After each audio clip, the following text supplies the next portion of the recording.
Merħba ħbib tiegħi għal programm ieħor hemm miktub, programm fejn fih qegħdin niddiskutu f'din is-sensiela 12 il-pass fi żwieġ tradizzjonali ludi u l-pjan tas-salvazzjoni ta' Alla. Għedna fl-ewwel programm li Alla jkellem il-bniedem permezz tal-kultura tiegħu, f'dan il-każ permezz tal-kultura tal-Lvant għax kien qed ikellem dejjem nies li kienu jgħixu fin-naħa tal-Lvant, il-Lvant nofsani. U għal-stant qed naraw li il-pjan tal-Alla huwa maħdum fuq 12 il-pass li kien jeżisti fil-kultura antika tal-poplu ludi fin-naħa tal-Lvant. U rajna biex naddu malaj ħalli nifriskaw naqra il-memorja, rajna l-ewwel 4 passi fl-ewwel programm li huma l-ewwel pass huwa l-għażla tal-arusa u għedna li huwa missier l-arus illi jażel arusa għal bintu. U fil-każ tagħna, fil-każ spiritwali, huwa Alla li jażel l-Iżrael bħala arusa ta' Jexxua. It-tieni punt għedna li kien li l-arusi li taħallas prezz biex dik l-arusa issa li ġiet imwegħda lilu tkun maqtuwa u separata għalih. Jiġi min jiġi issa ħadd ma jista' joħodielu.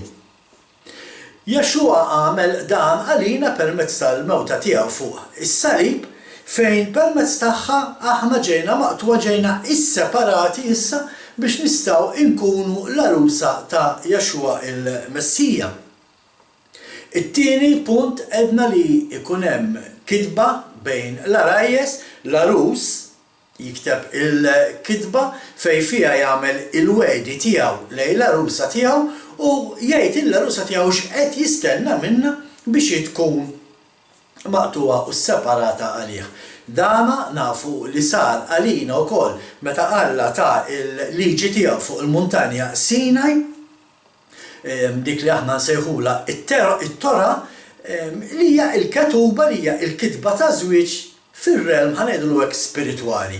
Fir-realm fiżikali issir kitba li jikteb l-arus u jtija lill-arusa u fir-realm spiritwali Alla għaddijinna permezz ta' Mosè fuq il-muntanja Sinaj bħala l-arus, tinsawx li qed nitkellmu aħna li Jexxua huwa l-kelma għaldaqstant dak li tkellem il-kelma fuq muntanja Sinaj huwa Jexxua, allura qed naraw il-Jexxua l-arus qed jagħti l-kitba lill-arusa tiegħu. U r-raba' punt għedna li tkun hemm il-konsent ta' l-arusa.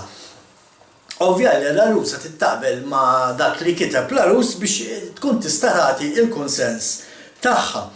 U fil-każ tagħna huwa aħna li rridu nagħtu l-konsens naċċettaw li nimxu wara dik il-liġi li Alla tagħna fuq il-muntanja Sinaj. Għaldaqstant hawnhekk nerġgħu nsemmu l-punt li jaqa' l-argument li llum aħna m'għadniex taħt il-liġi ġara darba il-kitba ta' żwieġ hija l-liġi jew ġara darba il-liġi hija l-kitba ta' żwieġ għaldaqstant biex aħna naqgħu fil-brackets li aħna l-arusa ta' Jexxua rridu nsegwu dik il-kitba ta' żwieġ. U hawnhekk issa għedna wkoll li dawn l-ewwel 4 passi kienu imwettqa qabel Jexxua ġie f'din id-dinja. U hawnhekk ħanibdew it-tieni programm f'din is-sensiela u ħanitkellmu issa fuq 4 passi oħra differenti. Ħanitkellmu fuq il-5 pass li huwa it-tazza tal-inbit, is-6 pass li huwa ir-rigar li l-arus jagħti lill-arusa, is-7 pass huwa it-tindif tal-arusa l-arusa tipprepara ruħha u iżżomm ruħha nadifa pura sakemm jerġa' jiġi l-arus għaliha. U pass numru 8 huwa li l-arus jitlaq mingħand l-arusa u ħanaraw issa jmur biex jipprepara post fejn huma jkunu jistgħu jgħixu miż-żewġin. Naħseb diġà qed tieħdu idea ta' fuq ix nistgħu nitkellmu hemm ħafna skritturi, għandna ħafna skritturi għalikom.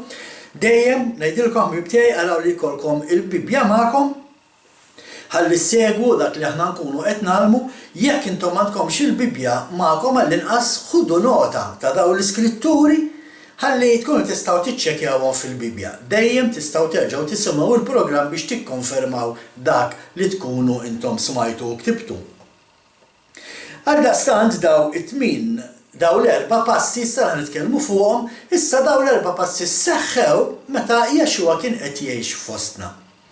U biex naraw x'kienu allura ejja ħalli nibdew indurhom. U għedna li pass numru 5 huwa pass numru 5 fil-proċess tal-erosija huwa it-tazza tal-patt, it-tazza illi jixorbu minna. Hija tradizzjoni antika Ebrajka fin-naħa tal-Lvant, ħanajdu hekk hija tradizzjoni fin-naħa tal-Lvant nofsani fejn meta ġiex familji jiftehmu u jaqblu u l-arajjes qablu fuq il-ketuba u aċċettaw li jkunu ta' xulxin bħala sinjal tar-rabta jixorbu ftit imbit bejnietom.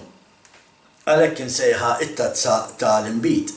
Ma' żmien, anke ħafna wara ġifieri, daħlet l-użanza li din it-tazza tiġi imkisra. Fil-fatt din l-użanza daħlet wara li ir-Rumani kienu waqqgħu u ġarfu it-Tempju ġewwa Ġerusalemm u fil-fatt jagħmluha din ikissru t-tazza biex dejjem jiftakru għalkemm dina hija biss tradizzjoni tal-bniedem sewwa, imma biex huma dejjem jiftakru li anke fl-aktar ġurnata sabiħa ta' ħajtek meta inti ser tingħaqad mal-mara tiegħek ma tistax tinsa illi kien l-hom tempju daw li kien l-għaxqa tagħhom u ġi imġarraf.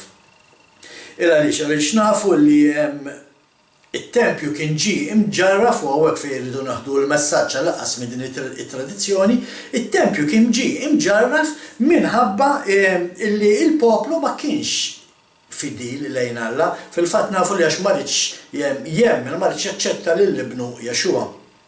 U Alla permetta li jiġi distrutt it-tempju. Imma dan jurina illi anke żwieġ bejn raġel u mara huwa daqstant fraġli daqskemm fraġli tazza li tinkiser. U għal daqstant allura rridu nieħdu ħsieb dina ir-relazzjoni ħalli mhux tal-li ma tinkisirx jekk jista' jkun alqas tixxaqqaq. Qed naraw f'pass numru 5 qed naraw illi fit-tradizzjoni tal-bniedem jinxtorob l-imbit, tazza imbit partikolari, tajjeb? Fil-naħa min-laħa biblika dana narawh iseħħ minn dak illi Jexua stess għamel waqt l-aħħar ikla li kellu ma' l-apostli tiegħu fejn fil-Vanġelu tal-Luqa kapitlu 22 vers 20 jaqra hekk araw. Hekk ukoll wara l-ikla ħal kalċi u qal.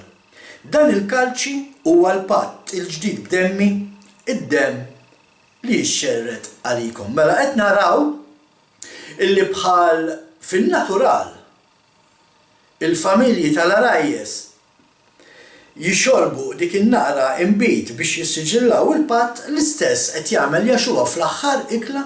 Fil-fatt kien qed jixrob hawnhekk minn dak li aħna nsejħula ir-raba' tazza waqt l-ikla tal-Għid il-Kbir, meta nagħmlu l-ikla tal-Għid il-Kbir, nixorbu minn 4 tazzi differenti jew laqqas nixorbu 4 darbiet, tajjeb, u r-raba' darba li kien naqambit, ir-raba' darba tkun tirrifletti din at-tazza li Jexua kien qed jixrob. Illi biha kien qed jissiġilla il-patt mal-arusa tiegħu. Meta qed ngħid l-ikla tal-Għid il-Kbir ħankun ċar mhix qed nitkellem fuq l-Easter tal-Knisja Rumana Kattolika jew fuq ir-Resurrection Sunday tal-Knisja Evanġelika, l-ikla tal-Għid il-Kbir, il-festa tal-Għid il-Kbir tiġi fil-fatt qabel l-Easter u qabel ir-Resurrection Sunday. Hija festa li Alla ordnanna biex inżommu u għaldaqstant aħna ta' Malta messjanika nimxu ma' dak li Alla kmandana u nżommu kull sena dina l-ikla tal-Għid il-Kbir. Tajjeb, l-Easter u Resurrection Sunday maħna mkien obbligati, maħna mkien kmandati fl-iskrittura biex inżommu din il-festa b'xi mod. Mela, x'kien qed jgħid Jexua hawnhekk? Kien qed jgħid dan l-kalċi huwa l-patt il-ġdid b'demmi, id-demm li jxerret għalikom. L-istess biex inkunu ċari importanti illi tifhmu li dana ma kienx xi patt ġdid illi Jexua ġab biex jagħmel mal-poplu tiegħu, aħna nafu dina spjegajnija ħafna drabi u min jaħdem forsi jaf dal-affarijiet kif isiru, meta inti qed tagħmel patt bħal meta inti għandek kumpanija u qed tagħmel agreement ma' union, dejjem jibnu l-agreement fuq l-aħħar wieħed li kellhom. L-agreement ta' 10 snin ilu, 8 snin ilu sar ieħor u bena fuq, 6 snin ilu sar ieħor u bena fuq, u naqgħu sejrin hekk. U l-istess għamel Yeshua dakinhar. Fil-fatt diġà semmejna fl-ewwel programm illi dan il-patt, dan il-kuntratt kien diġà ġie siġillat minn qabel ma nħoloq kollox. Kien diġà qiegħed hemm. Għaldaqstant ma nistgħux nsejħulu ġdid minn dak l-aspett. Fil-fatt dan il-kuntratt kien qed jibni fuq il-kuntratt li Alla għamel ma' Adam, għax Alla għamel patt ma' Adam, wara Adam Alla għamel patt ma' Noe, u l-patt ma' Noe bena fuq dak li kien diġà hemm ta' Adam. Warajh naraw l-Alla jagħmel patt ma' Abram illi kompla bena fuq dak li kien għamel ma' Noe, wara Abram għandna il-patt li Alla għamel ma' Mose li l-istess ikompli jibni fuq dak li kien diġà hemm ma' Abram, u l-aħħar wieħed naraw li kien il-patt li Alla għamel ma' David. L-ebda wieħed minn daw il-patt ma waqqa xi patt minn ta' qablu, ma dejjem bena u jieħed fuq l-ieħor. U l-istess għamel Yeshua meta qal isma' issa ħanissiġillah, mhux billi nixorbu ta' tzambit, imma ħanissiġillah jiena b'demmi. U dik hija is-simbolizmu li qed naraw allura f'dina pass numru 5 fejn tinxtorob dina it-tazza tad-demm tal-inbit. Ejja ħalli naraw fil-fatt għax il-ktib tal-Esodu ifisser sew daw l-affarijiet. Ma ninsawx aħna għedna illi meta ser jixorbu l-inbit jagħmlu dan wara li jkunu qablu xem fil-ketuba, fil-kitba ta' żwieġ. Ejja naraw Alla x'kiteb fil-kitba ta' żwieġ għall-arusa tiegħu. X'qed jgħidilha Yeshua lill-arusa tiegħu fil-kitba ta' żwieġ. Ktib tal-Esodu kapitlu 6 minn versi 6 sa 8. Għalhekk għajt il-luliet Iżrael, jien Jahwe, u jien noħroġkom minn taħt il-madma tal-Eġittu, neħliskom mill-jasar tagħkom u nifdikom bis-saħħa ta' driegħi u nagħmel ħaq minnhom b'emejjel kbar. Jien naħtalkom u noħodkom biex tkunu il-poplu tiegħi. U jiena Alla inkun Alla tagħkom. U tkunu tafu li jien Jahwe, il-mulej Alla tagħkom, li ħaliskom minn taħt il-madma tal-Eġittu u nwassalkom fl-art li jiena bidi merfuqa ħlift li nagħtiha lill-Abram, lill-Iżak, lill-Ġakob u li nagħtiha lilkom biex tirtuha jien u Jahwe. Għaliex qed naqraw dana il-passaġġ għaliex dan aħna nsibuhom il-ħames jiena nagħmel, I will, jew inkella I do, tajjeb il-ħames jiena nagħmel illi Alla qed iwieħed lill-poplu tiegħu. Bħalma l-arus fil-ketuba fil-kitba ta' żwieġ jikteb x'se jagħmel għall-arusa tiegħu. Jiena naħdem għalik biex nipprovdilek l-ikel fuq il-mejda, jiena naħdem biex it-tfal ikollhom edukazzjoni tajba u daw ħafna affarijiet. Din hija l-kitba din hija xi ħaġa li Yeshua kien qiegħed jissiġilha meta xorob dik it-tazza, ir-raba tazza. Meta xorob ir-raba tazza Yeshua kien qed jisseġilla li hu kien ser joħroġna minn taħt il-madmat, minn taħt l-iskjavitu tal-għadu li konna taħtu, illi kien ser joħodna biex inkunu il-poplu tiegħu u qed jgħidilna jiena nkun Alla tagħkom. Huwa stess kien qed jgħidilna li kien se jwassalna issa fl-art imwiegħda għall-eternità. Din hija il-kidba li Alla qed jagħti lill-arusa tiegħu jekk l-arusa tiegħu timxi ma' dak li l-arus qed jitlob minnha. U qed naraw li f'dan l-istadju anke waqt l-ikla tal-Għid il-Kbir f'dan l-istadju tal-qari tal-Iskrittura tinxtorob ir-raba' tazza ta' inbit jew inkella bħalma nagħmlu aħna nieħdu il-grape juice tajjeb. Din hija l-istess tazza nerġa' ngħid li Yeshua irrefera għaliha f'Luqa 22 din id-darba ħammurru vers 18 fejn qal, vers 18 jgħidulhom hekk ara. Għaliex ngħidilkom minn issa l-qudiem ma nixrobx iżjed mill-frott tad-dilja sa ma tiġi is-saltna ta' Alla.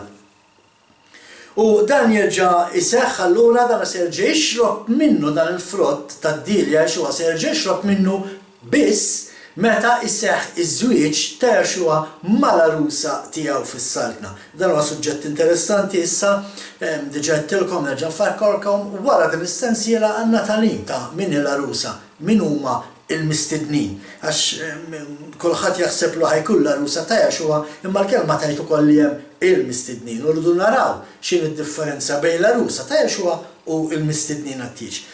Hawnhekk ngħaddu għal 6 pass. Is-6 pass illi għedna huwa ir-rigal li l-arus jagħti lill-arusa. Hija wkoll xi ħaġa tradizzjonali fil-kultura tal-Lvant antika illi l-arus kien jagħti rigal lill-arusa tiegħu. U aħna nafu l-arajjes kemm jieħdu pjaċir meta jirċievu xi ħaġa mingħand l-arus, hux veru.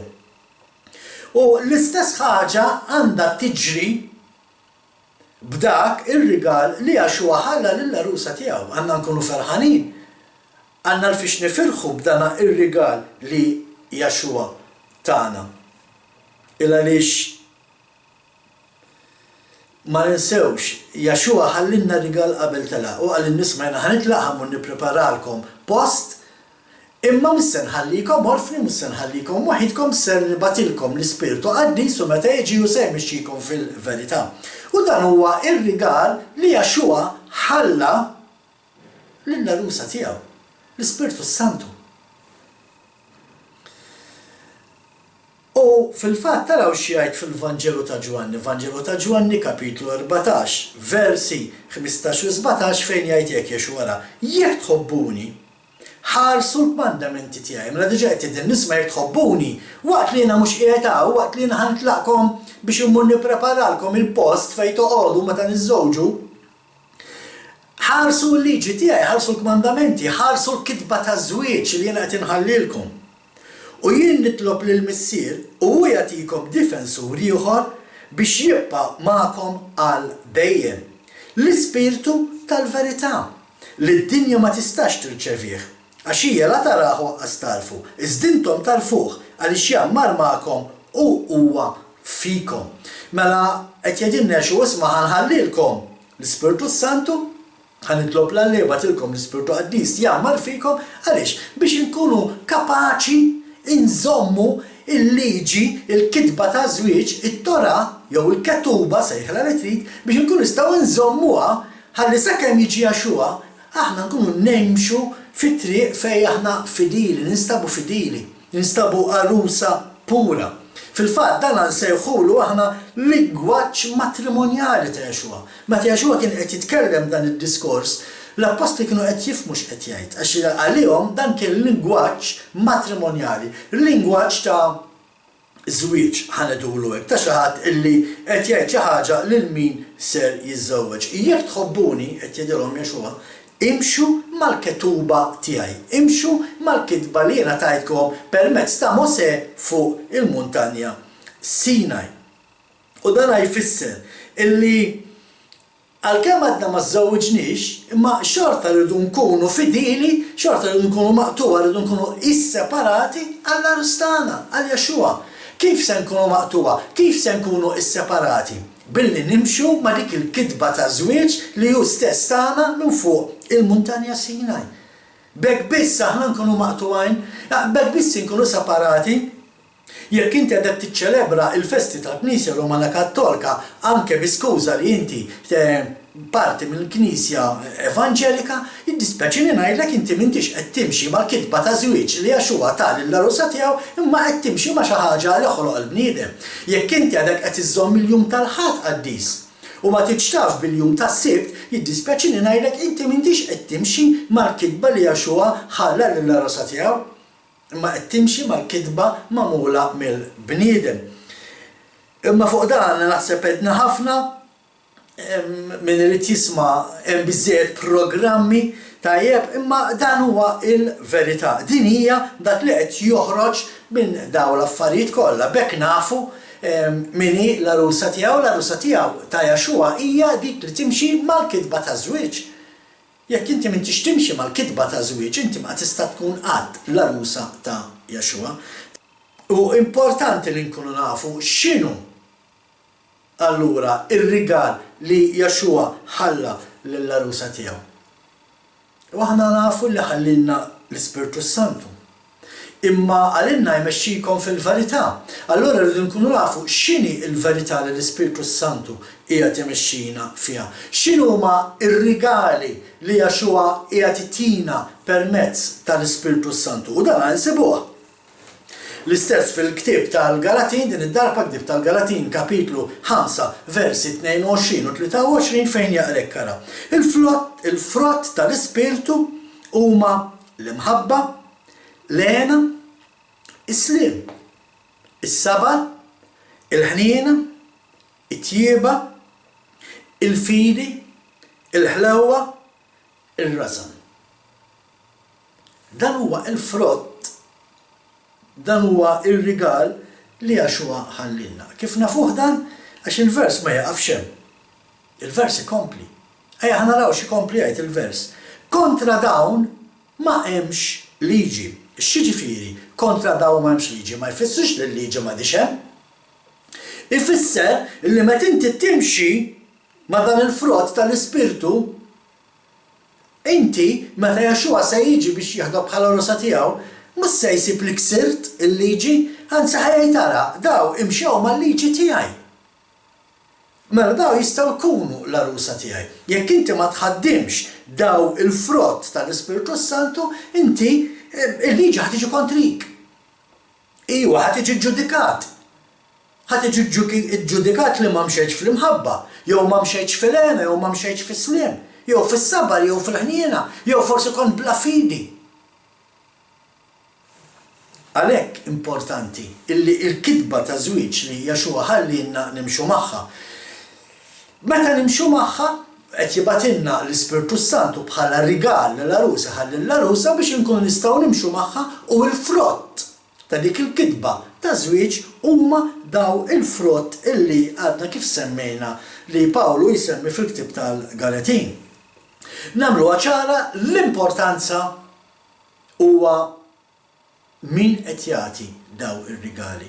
Għalhekk irridu nagħtu l-importanza lill-Ispirtu Santu f'ħajjitna mingħajr l-importanza tal-Ispirtu Santu ma nistgħux nipproduċu dak il-frott.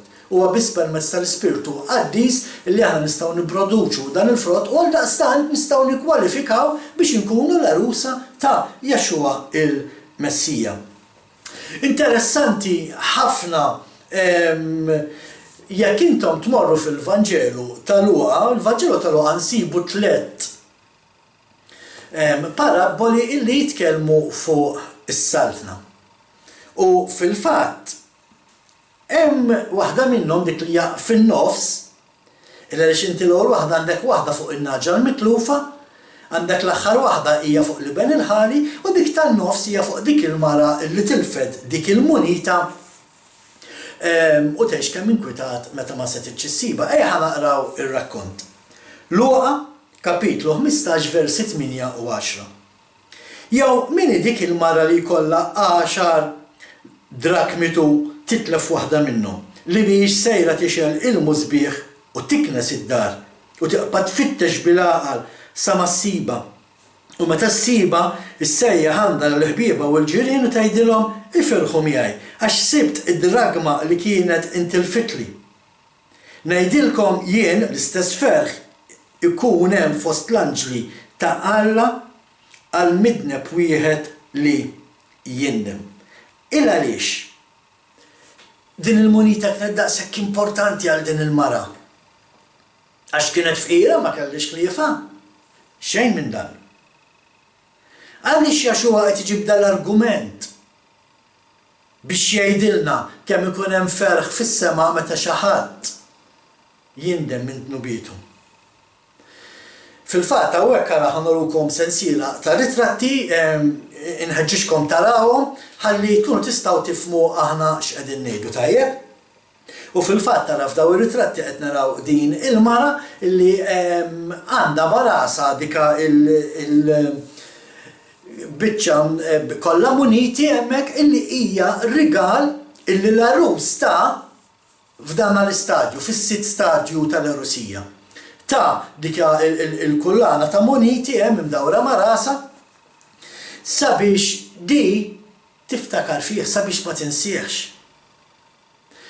Tajjeb, u allura s-sawek qed narawha inkwitata illa lix ma tistax issib waħda u qed naraw anke hawnhekk ara fl-istamp waħda wara l-oħra, qed naraw din il-mara li xeret anke l-mużbieħ biex tfittex mad-dar kollha biex forsi ssiba din il-munita. Naraw din il-mara anke qiegħda tiknes id-dar sabiex forsi tara fejni u tkun tista' ssiba u kollha apparti hekk qed narawha tfittex bil-għaqal dina il-munita, daqshekk importanti. Illa li hija importanti din il-munita għal din il-mara, illa li bħalma qed ngħidu dina kienet tkun magħmula minn 10 muniti u l-mument li tilfet waħda di meta jiġi l-arus mhux se jieħu pjaċir illi minn 10 tilfet waħda. U dan nistgħu nikkomparaw ħbieb tiegħi ma' rigal li tagħna Jaxua l-10 kmandamenti li qed jedilna biex inżommu tajjeb u meta se jiġi se jsib ħafna qed iżommu 9 biss. Hemm ħafna li tilfu waħda minn dawn il-muniti, hemm ħafna li tilfu wieħed minn dawn il-kmandamenti. Għalhekk importanti li tfittxuh sew ir-raba' kmandament, tfittxuh għax meta ssibuh u tibdew iżommuh il-ferħ tal-anġli fis-sema ikun kbir ħafna. Għalhekk qed jirreferi Jaxua. Dak kull messaġġ f'din il-parabola 10 kmandamenti illi aħna rridu nżommu sakemm l-arus jerġa' jiġi għalina, il-mument li jiġi l-arus u jsib li qed inżommu 9 u mhux 10, ma aħniex se nikkwalifikaw biex inkunu l-arusa tiegħu, mhux se joħodna biex inkunu l-arusa tiegħu. Għalhekk huwa importanti illi terġa' ssiba dik il-munita ir-raba' waħda.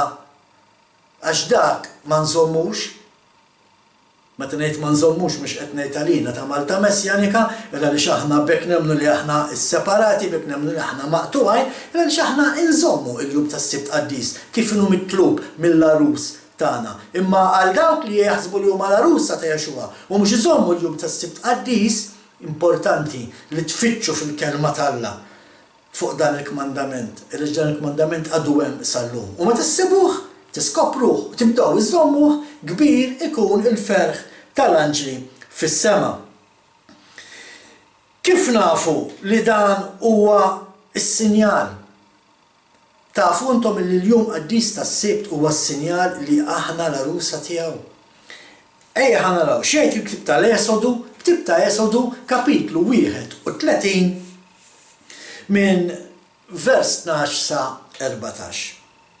U l-Molej qal lil Mosè, kellem il-Luliet Iżrael u jgħidilhom, fuq kollox, oqgħodu attenti għal Malti jew kif inhu miktub ħbieb tiegħi, fuq kollox ħarsu s-sibtijiet tiegħi.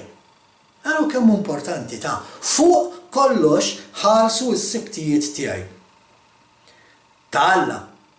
Għax dan hu sinjal bejni u bejnkom minn ġenerazzjoni għall-oħra li jien il-mulej li qaddiskom tħarsu s-sibt għax hu qaddis għalikom, isimgħuha di, min jiksru imut żgur għax min jagħmel ix-xogħol fih jinqata' minn niesu. Qed jagħmilha ċara Alla, qed jgħid isma' is-sibtijiet tinsewx iżommu qaddis minn ġenerazzjoni għall-oħra. U min ma jżommux qaddis ħajinqata' minn niesu. X'se jiġri? M'intix ħataqpa' issa tappartieni lill-arusa ta' Jaxua inti? Inti taf tispiċċa wieħed mill-mistednin. U nisperaw. Eżekiel, naraw Alla x'qed jgħid permezz tal-profeta Eżekiel. Eżekiel kapitlu 20 vers 13. Imma dar Iżrael il-verlaw kontrija fid-deżert skont il-liġijiet tiegħi ma mxewx. Istinti forsi tgħidu ma dar Iżrael qed jgħid, tinsiex bib tiegħi, aħna parti minn Iżrael, aħna imlaqma ma' Iżrael. Ejja nkomplu. Jekk aħna mlaqma ma' Iżrael mhux qegħdin hemm biss għall-parkit imma qegħdin hemm ukoll biex nobdu l-liġi t'Alla. Il-liġi qed jgħid Alla il-liġi tiegħi ma mxewx u l-praċetti tiegħi abbandonawhom. X'inhu huma l-praċetti? Praċetti huma l-festi. Xi ħaġa li l-knejjes illum jagħmlu abbandonaw il-preċetti tal-Alla, ma jridux jafu bil-festi tal-Alla l-missier. Għaliex għax fil-festi tal-Alla l-missier ma jkollokx Christmas cake u ma jkollokx fil-golli, tajjeb allura dawk mhux tajbin. Ejja ħankomplu ħbib tiegħi ejja. Nerġa' naqrah mill-bidu l-vers. Imma dar Iżrael irvellaw kontrija fid-deżert. Skont il-liġijiet tiegħi ma mxewx u l-preċetti tiegħi abbandunawhom li jekk il-bniedem jagħmilhom jista' jgħix bihom. Ara x'qed jgħid Alla ta'. Jekk aħna nimxu mal-liġi tiegħu nistgħu ngħixu. Meta qed ngħid ngħixu, jiġifieri kieku anke minn dil-pandemija neħilsu, kieku d-dinja timxi mal-kliem ta' Alla, mat-Torah ta' Alla, mal-kitba ta' żwieġ ta' Alla. Ħankomplu l-vers. Is-sibtijiet tiegħi profonawhom bisħieħ. Jien ħsibt għalhekk li nsawwab il-qilla tiegħi fuqhom fid-deżert biex naqridhom. Dan huwa dak li qed jgħid Alla permezz ta' Eżekjel. Alla jirrabja ħafna meta l-poplu tiegħu ma jridx jaf bih, meta dawk il-ħafna li jistejħu tal-mulej qed iwarbu l-preċetti ta' Alla, ma jridux jiċċelebraw is-seba' festi ta' Alla. Daqshekk importanti dawk ħbieb tiegħi. Daqshekk importanti għal Alla li nżommuhom u niċċelebrawhom. Naddu issa għas-seba' pass, is-seba' pass li huwa it-tindif ta' l-arusa. L-arusa iżżomm rieħha nadifa. Il-moment li iffirmat issa il-kitba tal-arus u dina hija smaqtuha isseparata għalih. Fil-każ tagħna dina it-tindif għax aħna ma rridux ninsew li qed nitkellmu fuq it-tradizzjoni lodija. Fit-tradizzjoni lodija il-mara l-arusa kienet tmur is-sinagoga tajjeb tinżel hemmhekk fil-banju fejn jitnatfu u jagħmlu l-mamudija tagħhom hemmhekk. Fil-każ tagħna dina hija il-mamudija illi aħna nagħmlu. Ma ħanitkellmu wkoll fuq il-mamudija illa li huwa importanti nifhmu isma' x'tib ta' mamudija irid ikollna għax inutli inti titgħammel bl-ilma u taqpa' tgħid li m'għadekx taħt il-liġi ma jfisser xejn. Ejja ħanaraw xi tgħid il-kelma. Mill-aspett spiritwali, immorru fil-ktieb ta' tieni Kronaki, anzi fi il-ktib ta' tieni Korantin, il-ktib ta' tieni Korantin kapitlu 5 vers 17 fejn jgħid illi issa aħna kreatura ġdida, jekk aħna allura issa aħna mawqudin f'Jexua l-Messija, aħna kreatura ġdida. L-antik għaddiet tajjeb u allura inħarsu l-qudiem biex inkunu persuna ġdida. Fil-fatt il-moment li aħna nagħtu ħajjitna lil Jexua kollha kemm aħna għaddejjin minn separazzjoni.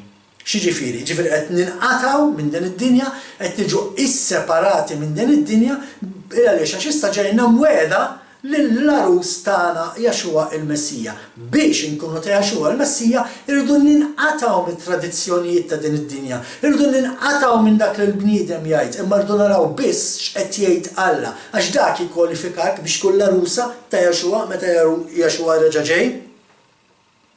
U dina fil-fatt tisseħ meta aħna nagħmlu il-mamudija tagħna. Fuq il-mamudija ħanamlulkom programm interessanti ħafna l-istess bbażat fuq il-kultura antika tan-naħa tal-Lvant Nofsani. Mela qed nitkellmu wara din is-sensiela tajjeb. Nafu illi anke Iżrael għadda darbtej minn dina il-mamudija tal-ilma. Fil-fatt naraw l-ewwel darba meta qasmu il-Baħar l-Aħmar ma' Mosè ma ninsewx illi għaddew minn ġol il-madaw u ħarġu ħajjin. Fuq dan nitkellmu fil-programm li għandna tal-mamudija ta'. Imma jaħna naraw xtejt. L-ewwel Korintin kapitlu 10 vers 2 fejn jaqrek kara. Meta wieħed jingħaqad ma' Kristus il-ħolq il-ġdid, il-qadim għadda u daħal il-ġdid. Tajjeb, mela x'ġara meta l-poplu għadda mill-Baħar l-Aħmar, il-passat tiegħu spiċċa u issa huwa poplu ġdid, poplu illi fdih Alla il-Missier. Fil-fatt dan nsibuh anke fil-fatt vers wieħed tal-istess kapitlu l-ewwel Korantin vers 10, vers wieħed jgħid hekk kara. Għax ma rridkomx ma tkunux tafu l-oħra. Missirijietna il-koll kienu taħt isħaba, il-koll qasmu l-baħar, il-koll kienu mamda f'Mosè, f'isħaba u fil-baħar. Mela qed naraw li meta għaddewhom il-baħar daw ġew mamda. Issa, ġara meta ġew biex jidħlu fl-art imwiegħda, meta ġew biex jidħlu fl-art imwiegħda ftakru li din il-ġenerazzjoni li kienet għaddiet mill-Baħar l-Aħmar issa kienet kollha mietet u kien baqa' biss Joshua u Caleb illi kienu se jidħlu fl-art imwiegħda bil-ġenerazzjoni l-ġdida. Għaldaqstant din id-darba narawhom jaqsmu l-ixmara tal-Ġordan. L-istess fil-fatt l-istudjużi jgħidu li daw qasmu mill-istess post fejn kien tagħmmet Joshua. Imma qed naraw li qasmu minn dan il-post sabiex setgħu jiġu m'għamda qabel daħlu fl-art imwiegħda. U dana biex nagħmlu l-istudju tagħna hija ħammorru flimkien fil-Vanġelu ta' Mark kapitlu 16 vers 16 fejn taqrek kara. Min jemmen u jitgħammed isalva iżda min ma jemminx ikun ikkundannat. Dan għal-vers ħafna jilagħbu bih, ħafna jdawruh kif joġob lilhom. Hawnhekk qed jgħid min jemmen u jitgħammed isalva. Issa ħamlu ċara.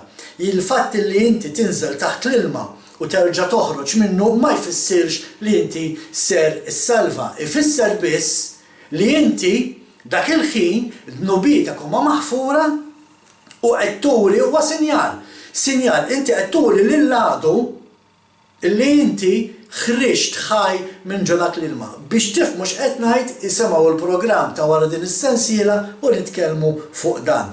Tajjeb, ma jfisser xejn jekk inti titgħammed l-ilma u teqpa' tgħix il-ħajja li kont qed tgħix qabel. Fil-fatt, x'qaraw xejn il-vers, min jemmen u jitgħammed isalva, iżda min ma jemminx ikun ikkundannat. Min ma jemminx ikun ikkundannat. Għax inti ma jfisser xejn tagħmid jekk inti ħateqpa' tgħix ħajja ta' jinnaf, forsi adulteru, ħajja ta' drogi, ħajja ta' pornografija, forsi kont tisraq u bajt bil-vizzju ta' serq. Ma jfisser xejn dik il-magħmudija li tkun għamilt. Għalhekk qed jgħidilna Joshua illi min ma jemminx ikun ikkundannat. Issa min ma jemminx ma jfissirx biss li ma temminx f'Joshua, ma anke jekk ma temminx dak li qal Joshua fuq il-Muntanja Sinaj, sar ikollok problema. Għax aħna wara dak irridu nimxu il-kitba ta' żwieġ.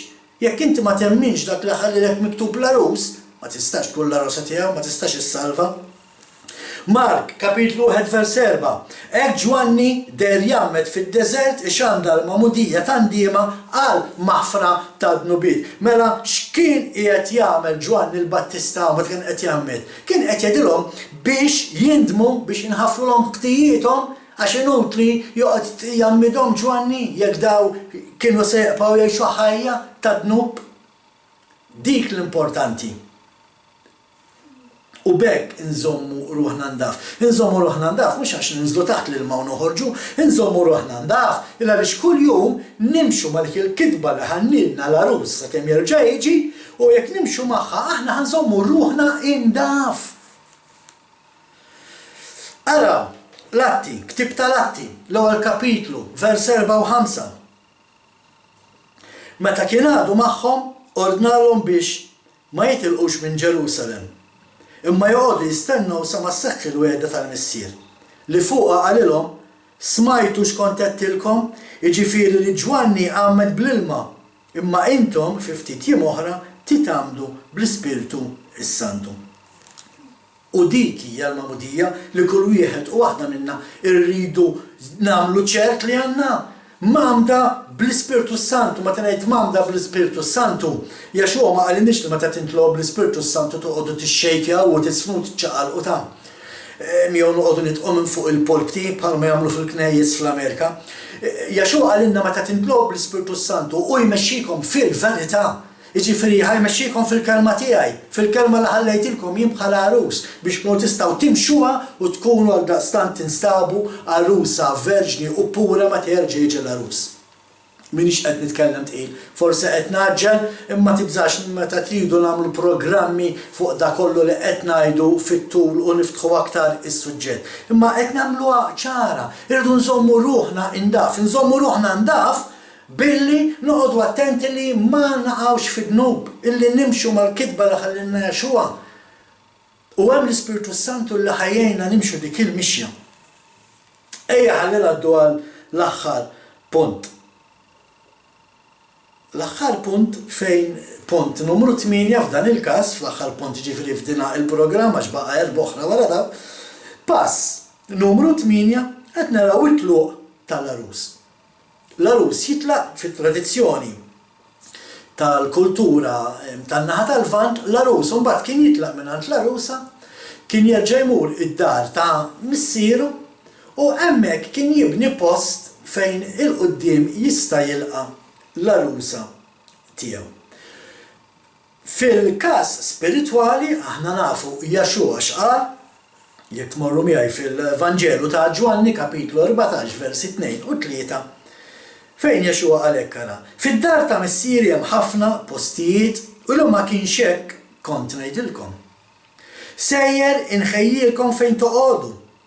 U meta mmur u nħejjilkom post nerġa' niġi biex neħodkom miegħi biex fejn inkun jien tkunu intom ukoll.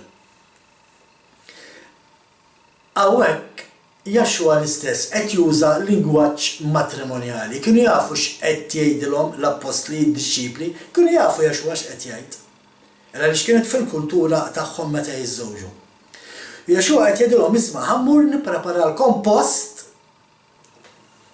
inħejjilkom post biex meta nerġa' niġi noħodkom miegħi u tkunu miegħi. Hawnhekk hawn min joħlom jibda jaħseb li dan il-post ħad tkun xi villa bis-swimming pool u x'naf jien xejn minn dan. Imma ħanitkellmu x'inhuma daw il-postijiet dalwaqt biex naraw fejn qiegħed Jaxua bħalissa u x'qed jagħmel. Għax dan huwa l-pass fejn qegħdin aħna fih qed nistennew ġej lura issa. Jaxua mar ilestilna daw il-postijiet u rridu naraw allura issa dal-istudju fejn mar Jaxua, x'qed jgħidilna? X'qed jagħmel? X'qed ilestilna?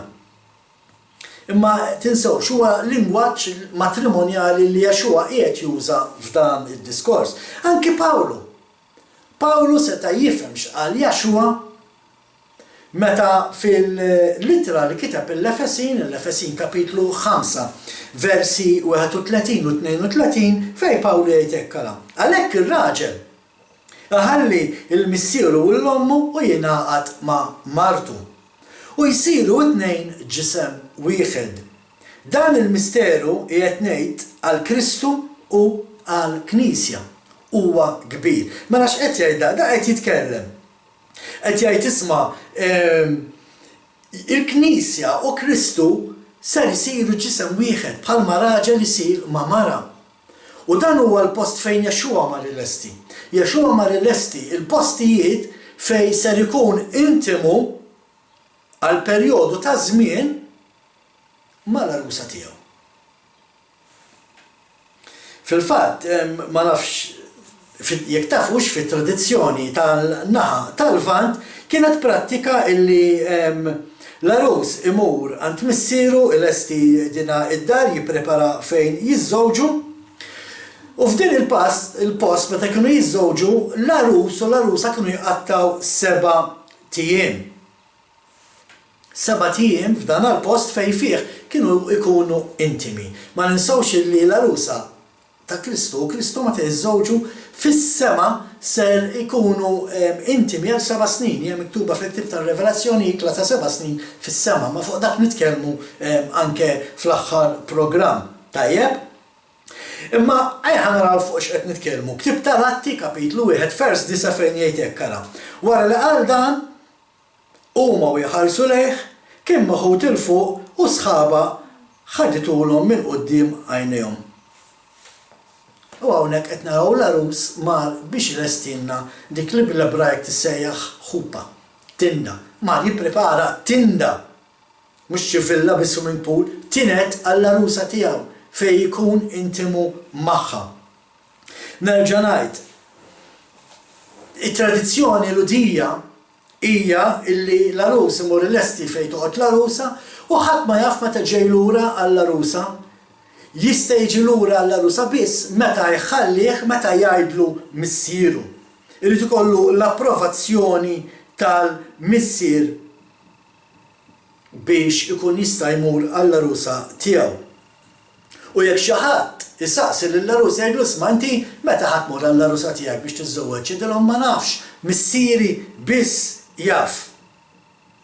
U dina toħroġ anke mid-diskors ta' Jaxua l-istess diskors lingwaġġ matrimonjali fil-Vanġelu ta' Mark kapitlu 13 versi 32 u 33 fejn jgħid hekk ara.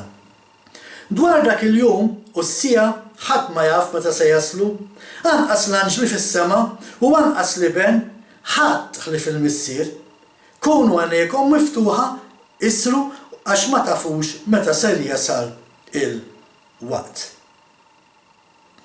Tajjeb, mela aħna nafu illi xi darba Jaxua ġie għall-arusa tiegħu ma nafux meta huwa żmien daka żmien li huwa Alla biss jafu u meta Alla jara li l-arusa hija lesta jibgħat il-libnu biex jiġi għaliha ħalli jmur u jiżżawwiġha. Kif qedtilkom fil-kultura lutija il-festa tat-tieġ iddum 7 ijiem u biex nikkonkludu dan il-programm se naqraw xi skritturi fejn minnhom toħroġ din il-kultura x'forsi aħna naqrawha l-Bibja u peress li ma nkunux studjajna ċerti affarijiet dawn l-affarijiet ma narawhomx. Araw x'ġara pereżempju meta Samsun sab mara minn qalb il-Filistin u mar jiżżewweġ. Il-ktieb tal-Imħalfin kapitlu 14 minn versi 10 sa 12. Missieru mar jara il-mara u hemm Samsun għamel festa bħalma kienu jagħmlu iż-żgħażagħ. U ġara li mar rirawh għażlu 30 żagħżugħ biex joqogħdu miegħu u Samsun għalilhom: ħa ngħidilkom ħaġa moħġaġa. Jekk tfissru li sewwa matul is-7 ijiem tal-festa u ssibgħuha nagħtikom 30 qmis tal-għażel u 30 tibdila ħwejjeġ. Mela qed naraw kien qed itihom 7 ijiem ċans, 7 ijiem fejn huma kien se jkun qiegħed hemm magħhom imma kien se jkun qiegħed ikun intimu mal-mara li għadu kif iżżewweġ għal 7 ijiem. L-istess jekk imorru fil-ktieb tal-Ġenesi, ktieb tal-Ġenesi fejn naraw hawnhekk il-Ġakob illi suppost kien ser jiżżewweġ lil Rakela u flok Rakela missiera Laban taħ il-Leja. Ejja naraw x'ġara. Ktieb tal-Ġenesi kapitlu 29 versi 27 u 28. Temm il-ġimgħa ma' din u nagħtik lil dik ukoll biħlas tax-xogħol li tagħmilli għal 7 snin sħaħ. U Ġakob hekk għamel temm il-ġimgħa ma' dik u li ieħor taħ il-bintu Rakel b'martu. Ma qed naraw. Qed naraw li Ġakob marant Laban qallu isma' qallu inti mhux ir-Rakel tajtni lil Leja tħaqt bija qallu isma' taġġel xejn. Qallu spiċċa is-7 ijiem li fihom inti tkun f'dik it-tinda maqtuħa ħallik waħdek intimu magħha u kif jgħaddu dawk is-7 ijiem intik lit-tifla l-oħra. U l-aħħar skrittura li għandna likom ħanġibuhom il-ktieb ta' Ġowel, il-ktieb ta' Ġowel. It-tieni kapitlu vers 16 fejn jaqra kara.